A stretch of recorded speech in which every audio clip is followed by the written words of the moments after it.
Hello po. Good evening, Philippines. Papatingin ako dun sa kung gaano na kahaba yung sinasabi ko. Kaka-start ko pa lang. Good evening, Philippines. I'm in my country, Philippines. Been there by decades. So, last 5 hours. Hello na rin dun sa Dubai. Sa mga friends ko dun. Decades ago na yun. So, my latest routine activities. What is the activities at this time? It's almost evening here. Oras ng tulugan, kakabulol. So later, go to sleep. After, take a bath, parental. And then, I will buy something outside. My cigarette by pieces only. And then my coffee before going to sleep. My routine for tomorrow, come what may. What is the routine? Pwedeng kumanta, mag-arte-arte, teleserye, what pa more, may extra whatever. May purposes, kakabulol. Money, of course, income. Because I'm poor mom separated.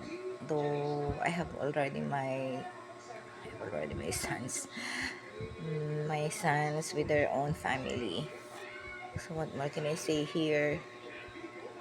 For tomorrow, what will I do? What will I do? What will I do? Pwedeng kumanta. May mic ako dyan. Kung ano activities. Mag-like naman ho kayo, mag-subscribe. Parang awa niyo na ho. Mahirap lang ho akong nanay na separated, parental. Mahirap din mag-vlogs ha. Try nyo. Nag-a-adjust ka pa.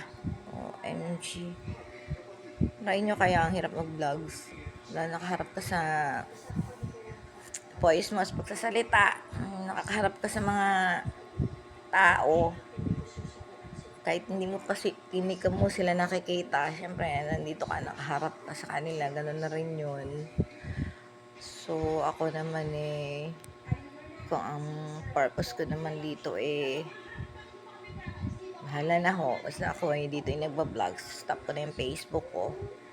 Kung anong kaihinat na pag lalo na mahal din ang load. Wi-Fi, bakit Wi-Fi? Kailangan ko pag may pera na ako para bitbit ko yung sarili kong signal. Sa man ako mapadpad ng lapalap ng mundo with my YouTube channel. Parental my voice. That's all, folks.